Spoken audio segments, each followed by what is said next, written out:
I tell you, there's nothing worse than one who is not mobile. When you're immobilized and you're not moving, you sabotage yourself in levels you can't do when you're in the hunt of something. You know, sitting around thinking can really put you out of business. Sitting around overthinking can ruin marriages, can ruin friendships, can ruin companies, because you have unnecessary time to overthink things. Spartans, we are here for Spartan Up Podcast. We are your accountability and resiliency partner, ripping you off the couch every single week. God, it's been over 300 episodes now. We have learned so much. You've learned so much. Unfortunately, Johnny Waite, our co-host, Colonel Nye are not with us. They're on lockdown. Sephra and I are holding down the fort on the farm. And we interviewed an unbelievable guy yesterday, Patrick Bet-David. Yep. You liked him, right? Yeah, awesome. I mean, great story. Went from literally rags to riches, right? And, Iranian immigrant. yeah. I mean, this guy embodies this whole idea we talk about over all these years of fighting for milk. He was so good. He sucked me right in. I ended up diving into his personal story. He starts giving me business advice.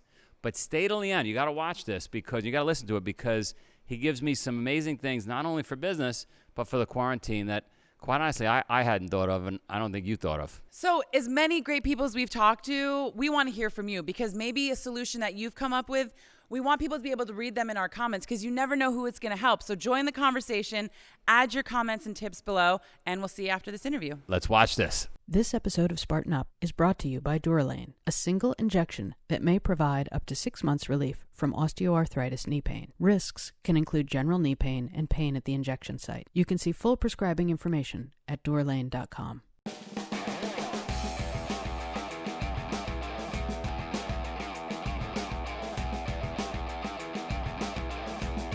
Spartans, we're here for Spartan Up Podcast, and I'm with Patrick Bet-David. Patrick, where are you? I am right now in Dallas, Texas. You are an Iranian immigrant, and you crushed it in the United States like most immigrants do, and I'm jealous. Well, I was jealous of your country, so I wanted a piece of it, so I came out here. I have an affinity towards immigrants. I want to dive in there if you can, because you tend, in most cases, tell me if you agree, to have this fighting for milk attitude. You know, if I was to quote that phrase from the movie Cinderella Man with Russell Crowe, right? That just get after it. There's nothing that stops you. Yeah, I think the biggest attitude is, I cannot believe that so many people who live in America can't realize how incredible of a country this is. That's the biggest confusing part for me. When we came out here in Iran, I watched Rocky IV God knows how many times. I was born in 1978, so living in Iran for a decade, going through the war. We lived in the capital, Tehran, so when Iran and Iraq were going back and forth, we lived there. We got bombed 164 times in a day once. And when we escaped 6 weeks after Khomeini died, it was a celebration when people would come to America. We went to Germany, lived at a refugee camp there for a couple of years, and then came out here. When I landed at John F. Kennedy Airport, I was looking for Sylvester Stallone. I was looking for everybody I saw in movies. I was expecting to see everybody at the airport waiting for me. That's the only disappointing thing that happened to me with America. But outside of that, I said, listen, if these guys can come out here, work hard, learn, improve, and go build the life that they want, we're going to do the same thing as well. How are your parents? Did they have they fled. They were probably not as bright-eyed and bushy-tailed as you are, right? They were probably nervous. How were they when they landed in the U.S.? They didn't speak the language. They were a little bit uncomfortable about the fact that they left behind all their relationship, friendships, businesses. My dad used to run a business in Iran with Max Factor and Nivea. He was a chemist. And we obviously lost everything on our way out here. We've never owned a house. My parents never owned a 401k, stocks, insurance, nothing while we worked out here. My dad was a cashier at a 99-cent store in LA, Inglewood, for 15 years. And my mother eventually ran out of money, so she moved back to Iran because they got a divorce twice in 20 years. And we kind of had to figure it out. So I joined the Army. I went to the 101st Airborne Division Air Assault and eventually got out and decided to work at Morgan Stanley Dean Witter a day before 9/11. It's kind of how things went with me. I spent some time over at 101st Airborne with those folks. They gave me a thing around Bastogne, and I remember walking in and seeing the letter on the wall during that famous Christmas response to the Germans, right? nuts. Do you know? Can you tell that story a little bit? Because I'll screw it up. No, you go ahead and tell it. You go ahead and tell it if you got it. If it's So emotional the way for I you. know, yeah, the way I understand it is very much like ancient Sparta, where the enemy was coming into Sparta, Greece, and they said to the Spartans, "Listen, if we come there, we're going to kill all of you, so you might as well surrender." And the Spartans wrote back, "If," just one word, "if." And my understanding with the 101st Airborne was a similar situation where the Germans sent over a message and basically said, you know, we have you surrounded, you might as well just give up. And the general, I don't know the commanding officer's name, that wrote back, "Nuts." just one word, "nuts." And the Germans didn't know what to do with that. So that stuck in my head. But how long? Story. I've never heard that story. It's a phenomenal story. I remember when I first went to the 101st Airborne Division, I didn't have a lot of pride in the 101st because I had no idea what was going on. I didn't come from a family of military. I didn't know what the 82nd or the 101st were. So I went in and they gave me my orders. The last place I wanted to go was Kentucky. Why does a Middle Eastern want to go to Kentucky out of all the places? Send me to Drum, New York. Send me to Florida. Send me to Arizona. Send me to California. Don't send me to Kentucky. But I go to Kentucky. And then first week, they took all the new recruits and they said, there's a movie coming out in the next few months and you're the first to see it because it has to do with your unit. And you're going to realize how special of a unit you're a part of. I said, okay, whatever, we'll go watch it. 600 of us are sitting in the theater and they played the movie for us first, Saving Private Ryan. Let me tell you, by the time the movie was done, we're in tears, ready to go to war with anybody that says anything about America. So they were very good at creating a lot of pride. Yeah, no, that was a special, you know, I'm getting chills because when I was down there and I learned all those stories, they were pretty powerful. How long did you go in for? I was in for 2.5 years. It was a delayed entry program. When I went in April 15th of 1997, and then I got out late 99. That's awesome. Did you go back like after 9/11? Because you went into the financial world, and were you in New York? Where were you working in the financial world? I was at Morgan Stanley Deanwood in LA, and I was supposed to be shipped out to New York to go through the training at the headquarters. But obviously, my second day at work was 9/11, and then they changed the place for training. I went to New York, stayed at the went to San Francisco, stayed at the Mark Hopkins instead of going to New York. But yeah, we were supposed to go out there, and it didn't happen, obviously. Wow. And did the military do anything? I mean, a person, an immigrant, somebody like you who's got a pretty high-powered engine, right? You want to get after it. You want to be like Sylvester Stallone, like you said, right? And the military is pretty structured. Kind of, I would think, hold you back a little bit. Did you feel that? Yeah, but my dad is a pretty structured guy. You know, it's crazy. Since the pandemic happened, I've been at work every day, even though we can't. I've been at the office. I sent 80% of our employees home, but we're back to 50% right now. And schools were shut down. So I brought my kids to work every day. Every day I swap one of my kids. And they come in, they have to make 104 shots every day, not shoot, but make. They have to read 20 pages as the 6-year-old, 40 pages as the older one. And then they have to watch a documentary of my choosing every day. Then they can watch cartoon. They can go on the slide. They can play arcade. I got everything over here. So, but they have to come in. And a big part of that was because I was raised with a man that was very much about saying kids need structure.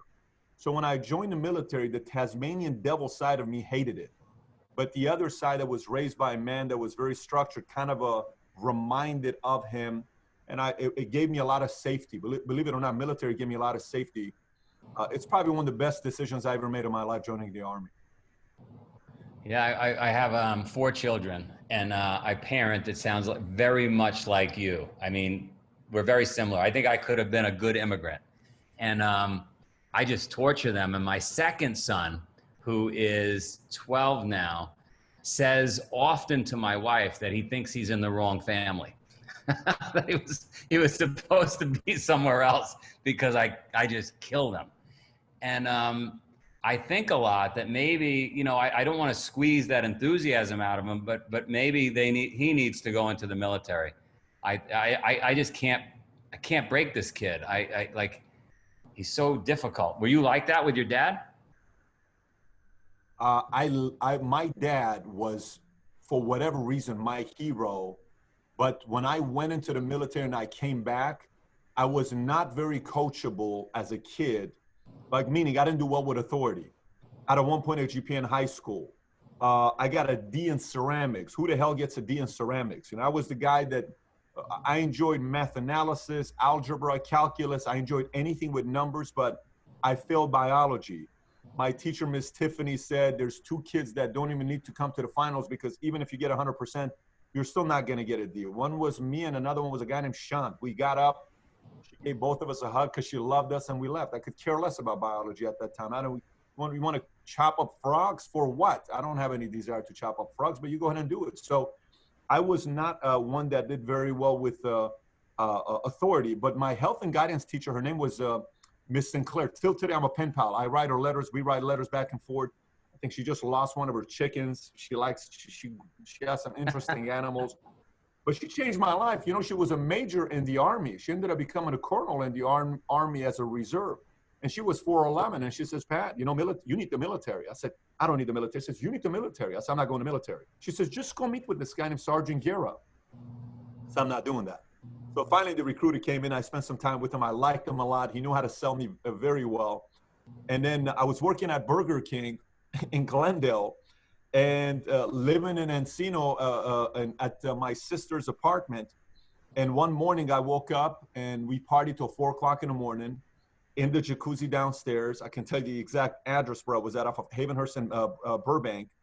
And I got up to go to work in Glendale Community College. They stole my car, a Chevy 1983 Toyota Corolla. This is the one that my mom left me before she went back to Iran. And I called the cops. I said, yeah, we can't find it. And I called my dad. I said, Dad, can you take me to the recruiting station? My dad came pick me up, took me to the recruiting station. I said, I'll join the Army if you're able to get me out there tomorrow. They said, we can't get you out there tomorrow. I said, then I'm not signing up. So it's going to take 3 to 6 months. So I'm not doing it. 2 weeks later, I was in Fort Jackson, Kentucky, Fort Jackson, South Carolina. And I joined the Army and became a Hummer mechanic. So military was very good for me. Were there moments like 2 weeks in, 4 weeks in, that you said, what the hell am I doing here? 100%. So you go into MEPS first. And when you go into your boot camp, the first week is getting your 11 shots, your vaccine shots, and you're kind of giving you your uniforms, what size are you, your hat, your this, your that. Anyways, in the first week, I'm at the unit and a big fight breaks out in the laundry room. And I was a part of it. And I'm 6'5", 220 pounds at that time. And, no one looks like me. I got a massive nose, these fantastic ears, and I'm fighting all these other guys. And they're saying there's this guy named David who's Iranian. We got to be careful with him. And, it's just a very ugly situation. And they pull me in, my drill sergeant pulls me in and he says, listen, we have some news for you, some good news for you. I said, what is it? Because we realize this military thing's not for you. And I said, what do you mean? He says, you can leave and we will not give you dishonorable discharge. We will give it as if you never even got in and you can go home. And matter of fact, that room is yours. You can make as many phone calls as you want. Go call your family. It's on the military. So I'm like, really? Yeah.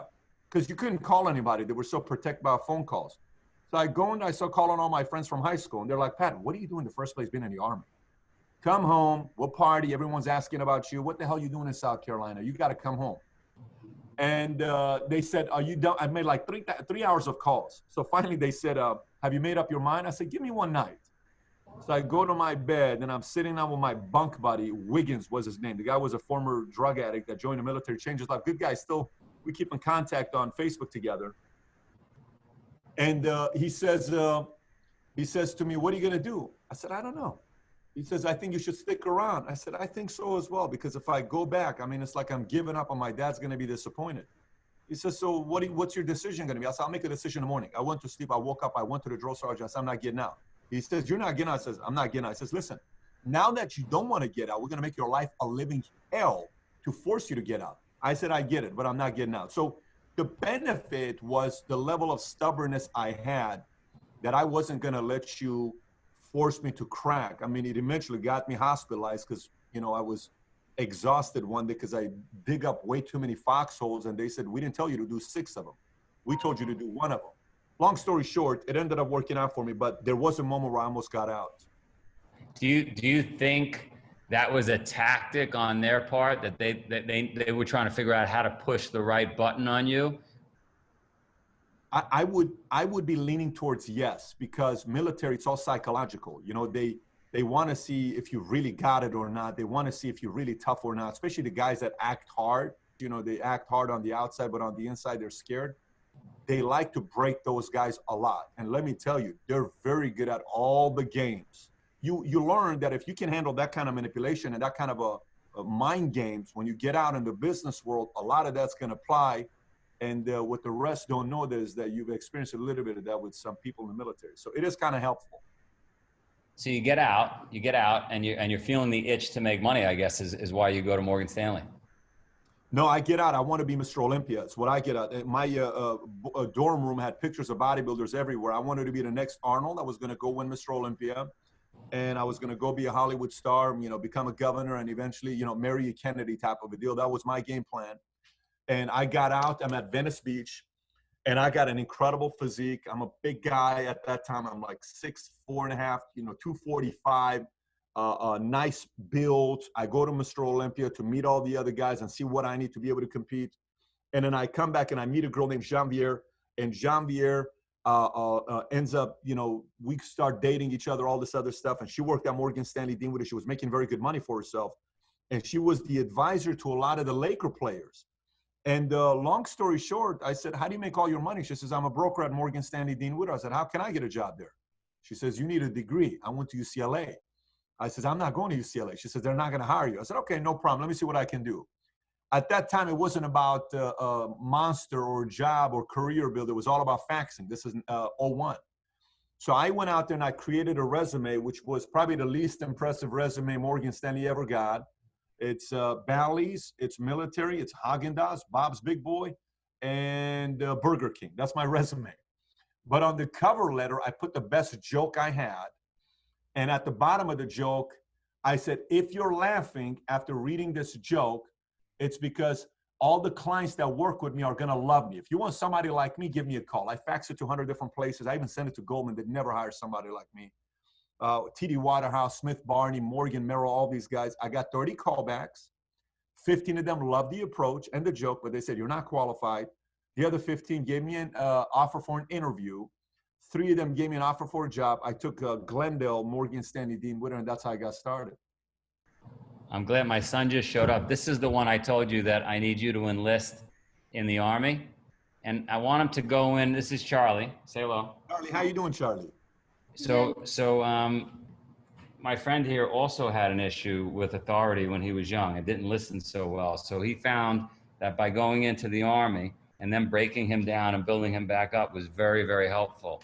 And you're saying they could take him at 12 years old? No. Not at 12 years old. He's got to wait 5 more years. All right, let me Charlie, finish. 5 more years, Charlie. You look like a future captain right there. You got the look. Say Cool. thank you. Nice meeting you. Nice meeting you. All right, let me finish what I'm doing. Sorry about that. All right, so you land the job because of the joke, because of the resume. That was actually a good idea. Where'd you pick that up? Where'd you come up with that idea? My entire life, it's been about humor and levity. I mean, if you want to, I got away with trouble because of humor. I got away with things with my parents because of humor.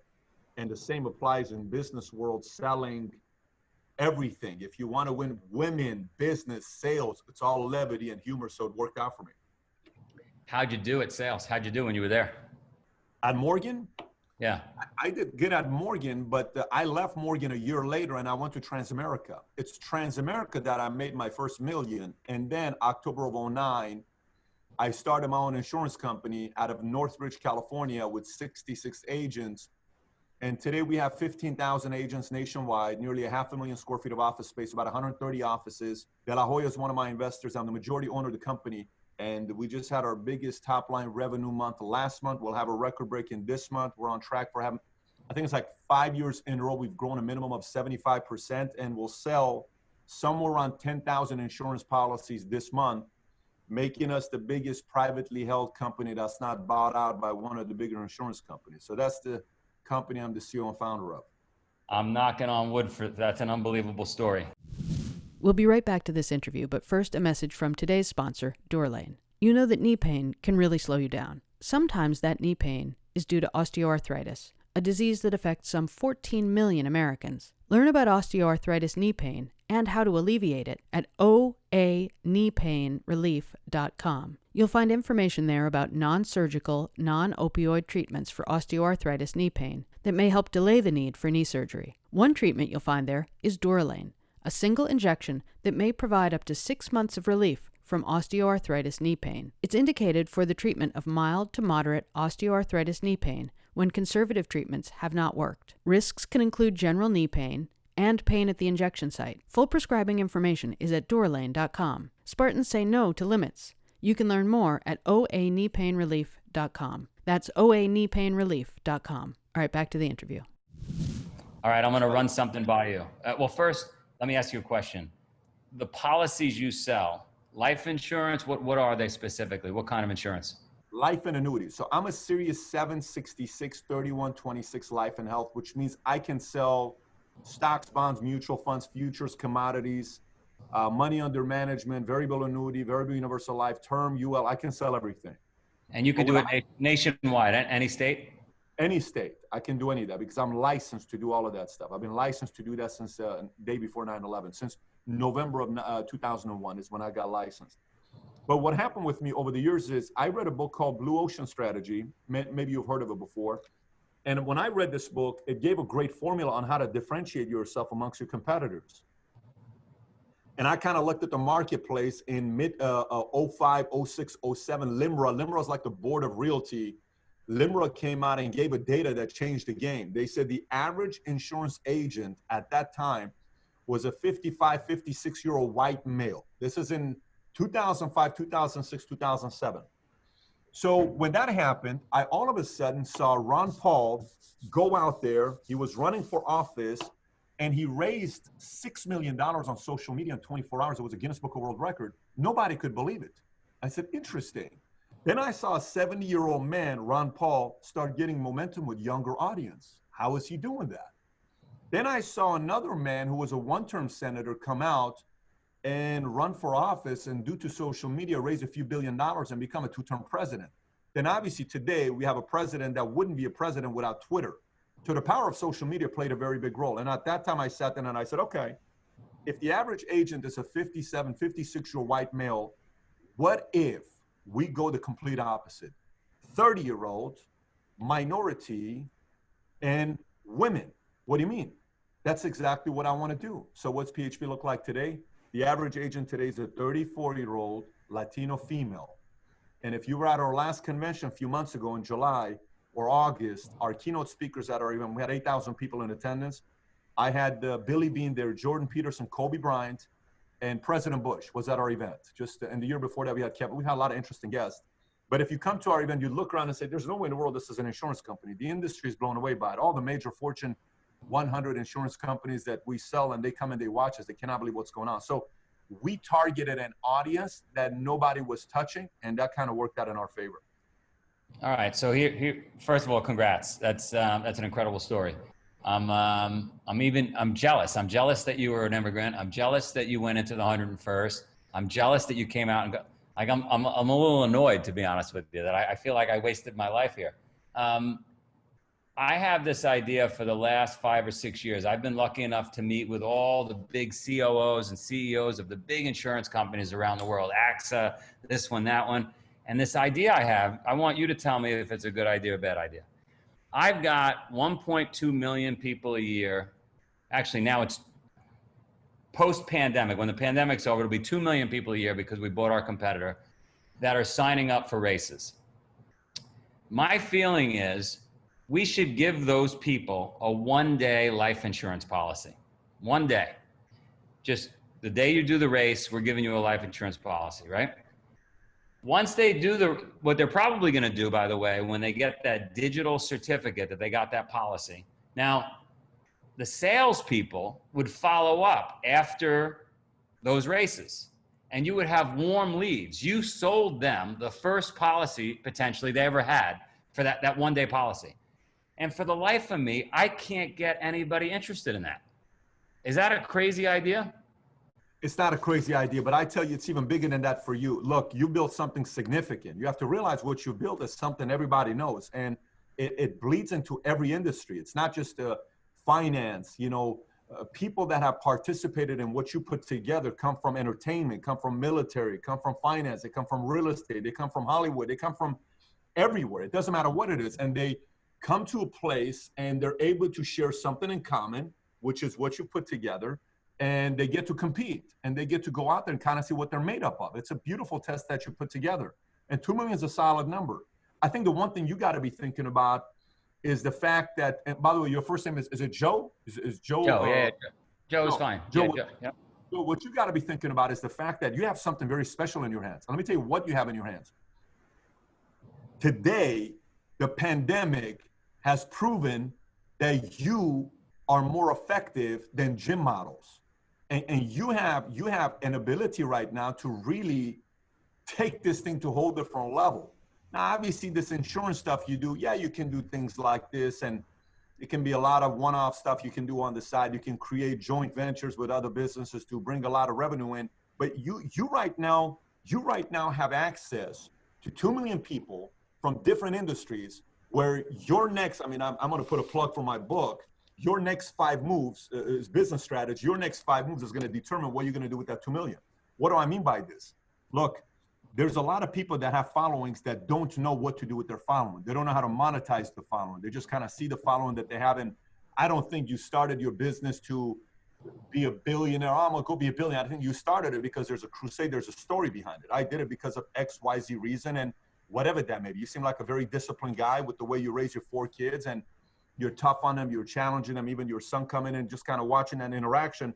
But if I were you, I would have a 1-day or 2-day retreat away with my executive team, and I would bring a couple consultants that you trust, and I'd pay them some money, whatever the number is going to be, 100,000, 50,000, whatever the number is going to be. And I would sit there and say, what if we go this route? What if we go this route? What if we go that route? What's CrossFit doing? What's this gym doing? What's Equinox doing? I'm going to be looking at all of that stuff, and then I'm going to try to see, how can we bring in Under Armour in? How can we bring somebody else like this in? Who's the best person for me to do a joint venture in with the audience that I have? Because if you do it right, again, you're sitting on a gold mine, because the hardest thing to create in anything, Joe, is social capital. And you've created social capital. You can't buy social capital for all the money in the world. You can't go and say, hey, can you give me the best investment bankers in New York? I want to buy $1 billion of social capital. Cannot do it. I want to buy $100 million of social capital. No, you can only create it, and it takes a lot of hours, and you've done that. So you can go many different routes with what you got. You just kind of have to decide, what direction and what next 5, 15 moves you're going to make, because there's a lot of money and opportunity on the table for a guy like you. Yeah, I want to get your book, and we'll sit down with the team. Maybe maybe if you have time, we'll pull you into a Zoom meeting. I've obviously got lots of thoughts. Maybe I have too many thoughts, but and maybe, like you said, maybe the insurance tie-up is not a good idea. I don't think that it's a bad idea. I don't think about if it's a good or bad idea. I'm thinking about what's the best idea for you. Look, I can be greedy right now and just come and say, it's a great idea, you should do it. Let me see if I can put a deal. I can play the sales guy. I'm not going to play that card with you. I'm thinking 2 million people, health and fitness, devoted to it, crusaders, they swear by it. There's a gamification component to it. I mean, it's like, you're a Sheryl Sandberg away from being a multi-billion dollar business model. And you know what I mean when I say Sheryl Sandberg? Sheryl Sandberg is the business of Facebook. Mark is not an ads guy. Sheryl is. He brought Sheryl, and she became a multi-billionaire because she understands ads and dollars. You bring somebody like that, a COO to you, maybe you have it, but you bring a killer like that, let me tell you, it's going to be scary what you guys can do. Scary. Especially the last 2 months have validated that you're very much needed. And you want to fight a pandemic, you want to fight a virus, a pathogen, you got to be healthy. And people sign up for gyms, they don't go. But you sign up for a race, it forces you to go to the gym. It forces you to go to bed early. It forces you to put down the wine. So I agree with you. Look, there are Amazon and Toys R Us teamed up, right? Why? Amazon was only selling books. They wanted to try to sell toys because they saw a company I don't know if you remember eToys. eToys Yeah. used to be a company that was blowing up. And then one Christmas, they went from $75 a share to penny stock because they didn't deliver their gifts until January 3rd, January 4th for Christmas. And they killed themselves. They used to kill at eToys. Well, Toys R Us kind of saw that and says, what if we team up with Amazon? And then they did. And look what happened to Amazon. Amazon's about to buy AMC right now. Amazon's making an offer to buy AMC because AMC's in debt $4.9 billion. You have an audience. It's not easy to find. You have an audience. Toys R Us has the product. Amazon has the audience. This is hard to get. This is easy to get. So again, your next 5 moves is gonna say a lot about what happens with your business. Is it out yet? Can somebody buy the book? Comes out August 18th. I mean, right now, if anybody goes to yournext5moves.com, Simon & Schuster is not releasing it till August 18th. They can get 1 chapter if they buy a copy on yournext5moves.com, but it will not be released till the 18th of August. Copy that. Okay. So tough days at the office? I mean, not just with the pandemic, running a business. I have my own answer to that, but you experience it? The biggest thing with the tough days in the office is the following. Here's what I will tell you. What the pandemic did is it kind of put a rift between the employee and the employer. It's kind of like, you want to come to work? Well, can you please fire me? Why do you want to get fired? I can get unemployment because, so it's kind of like, but don't you want to work? Well, so, hey, why are you late? Well, fire me. It's kind of, so that was a very annoying thing because it didn't bring the employee and the employer together. That was frustrating. So what I eventually did is I held an open meeting and I got up. I said, ask me any questions you guys got. What's on your mind? What are you concerned about? We try to address everything. And we fixed that part. The other thing was my board, they're in their 70s and 60s. So some of them were scared about having live board meetings. So we had to cancel the last couple board meetings live. It's all been on Zoom, which is still effective, but it's not the same as doing face-to-face. And then the other part was originally when you're selling insurance, you're kind of worried about your guys because our model is a face-to-face sale, meaning I don't sell you over Zoom. I sell you by coming over to your house and saying, hey, Joe, how you doing? I'm doing good. So how's Courtney? How's the family? Everybody's good. So listen, who's your current insurance policy? Well, Pat, I don't want to talk about insurance. I swear to God, if you say insurance one more time, I have to do that face-to-face. So I have to train my guys how to go through a system of getting you to say, I'm open to another opportunity, alternative. What if I can save you this? And anyways, so that's the sales process. So there was a moment of uncertainty of what to do when your entire sales force is not accustomed to selling on Zoom. So we moved very quickly. I changed every presentation, everything I was doing, all Zoom, 24/7. We tested out what works the best. And I started doing 3 Zooms every week with my VPs when I typically only do 1 a month. And they were looking at me. They were afraid of going to the office. Everybody was kind of worried. And I came to the office every day. This painting's in my office. So people know if you see this is not a backdrop. I'm in my office. So people are like, oh, Pat's at his office. He's not just at the house. I said, I'm at the office, guys. Here's what I'm doing. And that kind of gave them some courage. And we kind of worked it up. And then obviously at this point, there's 4 days left in a month and we've already had a record-breaking month. But there was a moment where there was a scare. But I don't like anything else in life. You're going to have 3 different types of people that come out of this pandemic. 1, those who improve and get bigger and they capitalize. Those who survive and those who shut down. And that's what's happening to a lot of industries today. So the right pivots, the right moves will give you an advantage over your competitors today, but it's not going to be easy. You're kind of working twice the amount of work for the same amount of money today to make it work. For somebody out there, because I get asked this a lot. For somebody out there that's just going through a rough patch, they're not as motivated, they're fearful, whatever. What's the tip? What's the trick? What's the hack how do you get through it? I tell you, there's nothing worse than one who is not mobile. When you're immobilized and you're not moving, you sabotage yourself in levels you can't do when you're in the hunt of something. Sitting around thinking can really put you out of business. Sitting around overthinking can ruin marriages, can ruin friendships, can ruin companies because you have unnecessary time to overthink things. So for somebody that's sitting around and they're kind of worried about what to do next, for me, it's very simple. I used to kind of spend a lot of time thinking about things I have no control over. And then one day I added one of the most magical affirmations to my list that I read every day. And the affirmation was, stop trying to be God. That job is already taken. And what I meant by it is I'm trying to fix things I have no control over. I'm trying to fix people that I don't have any control over. So I take out sheets of paper, any challenge I face, and I'll go through. Like just this last week, I got 2 big complaints from one of my earners who the last 3 years, his income's gone like this. He's constantly complaining. Everybody else, all his peers that have been here a third of the time, they're making 3 times the amount of money he's making, but he's upset, but he doesn't like to work, and he's secretly very lazy. He wrote a 15-page letter. I wrote everything down. What do I have control over? What do I not have any control over? All the things here, I said, I have zero desire to do anything with this.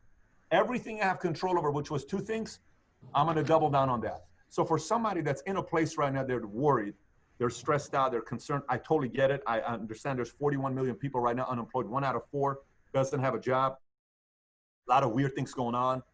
But I would tell you to spend some energy on things you can't control. And I know this is like a boring talk. It's the last thing you want to hear. Pat, I've heard that before. Tell me something else.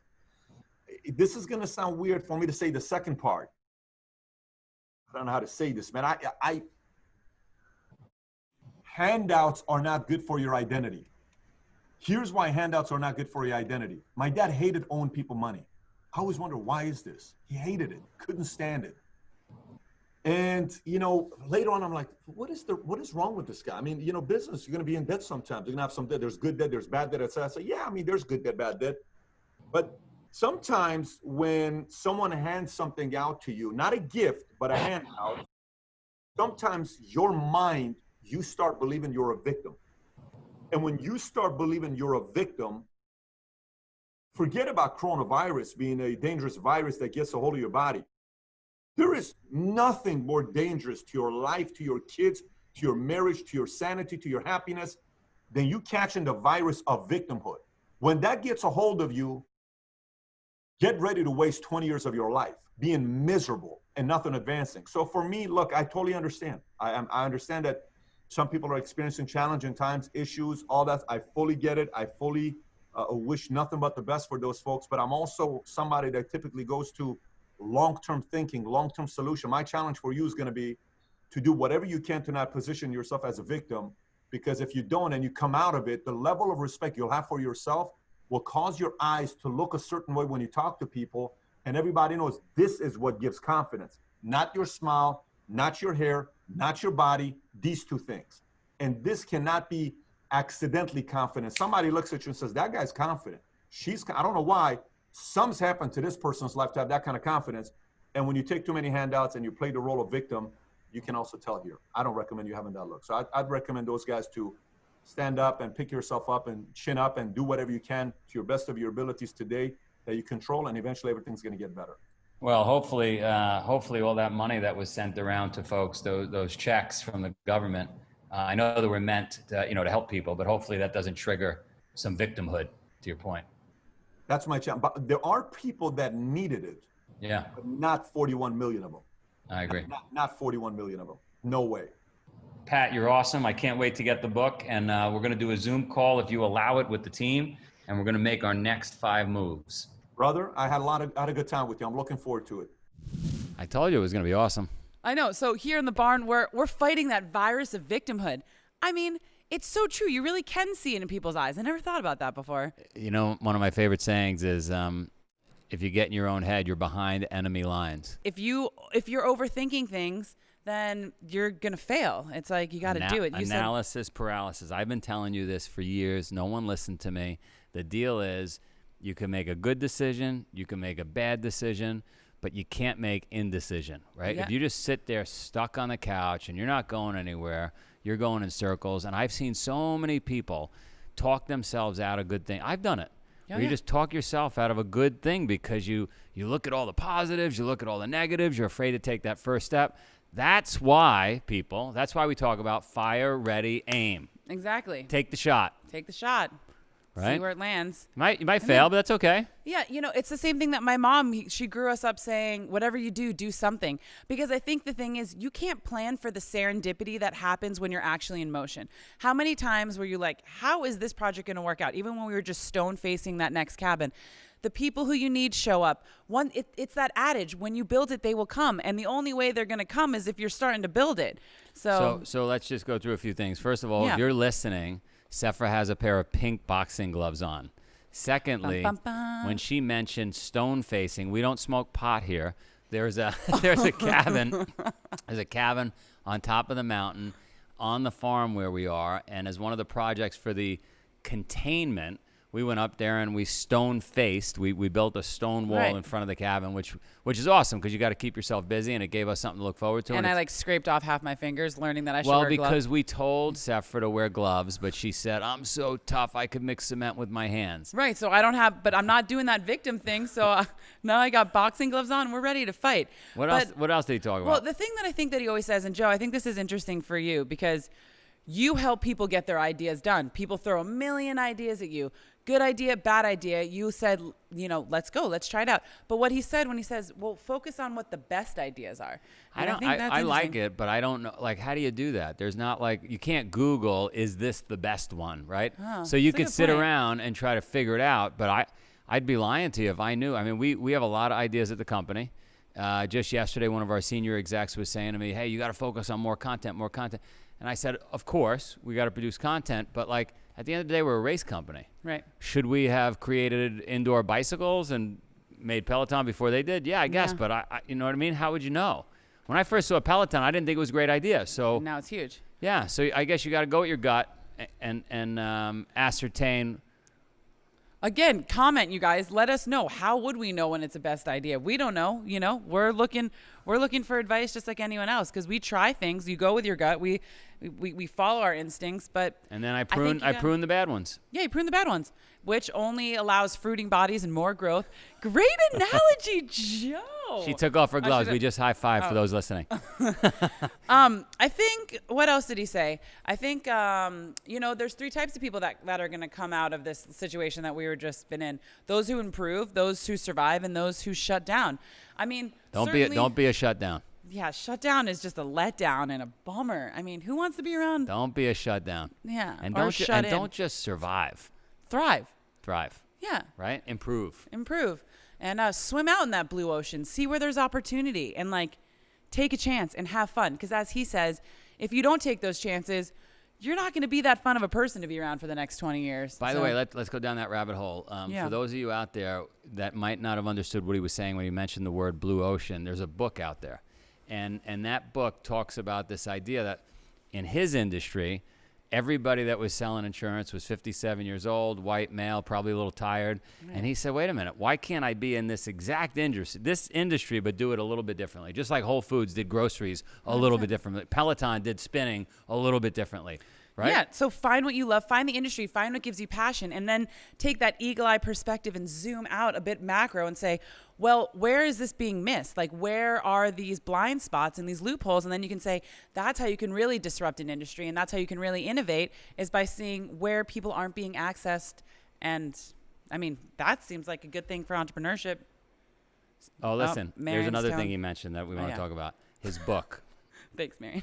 His book. All right, so I'm not moves. a chess player. You're a chess player. I'm a chess player, not very good chess player, but your next 5 moves. What are your next 5 moves? When you get in your car, because everybody uses it now, some sort of map device, right? And you zoom out, to use your language, you can see your next 5 turns, right? What are you going to be doing? And if you don't have that planned out in your life, you might end up in a place you weren't planning on being. So it's important. I haven't read the book yet. He's sending me the book. But it's important to be thinking ahead. What are our next 5 moves? And by the way, you might change them, but it's good to start with a plan. Sure. But wait, so here's my question. How can you do ready, fire, aim and have 5 First of all, moves it's ahead? not ready, fire, aim. It's fire, ready, aim. You take a shot. Take your shot. Get your sneakers on. Get out the door. Right. Sign up for a race. Yep. Commit to starting a business. Talk to that pretty girl or good-looking guy, right? Just do it. Just get going. But that doesn't mean you can't plan your next 5 moves. Sure. You took your shot. Now you're going to aim. Got it. right? Got it. All right. So with that said, I mean, this guy, so what's it called? Valuetainment? I mean, he's got a huge following. So obviously what he's doing and what he's saying is impacting massive amounts of people and getting them motivated to be able to take those next 5 moves. So it's really hot in this bar. He has a YouTube channel. Yeah. It's called Valuetainment. I think you can Google it and look it up. Yeah. And he does have a massive following, and he's definitely adding value. So with that said, comment, tell us how you're getting through the pandemic. We want to hear what your next 5 moves are. And do me a favor, find 2 million of your closest friends, and please subscribe to this channel, because we are working our ass off. And to be fair, it is hot in this barn.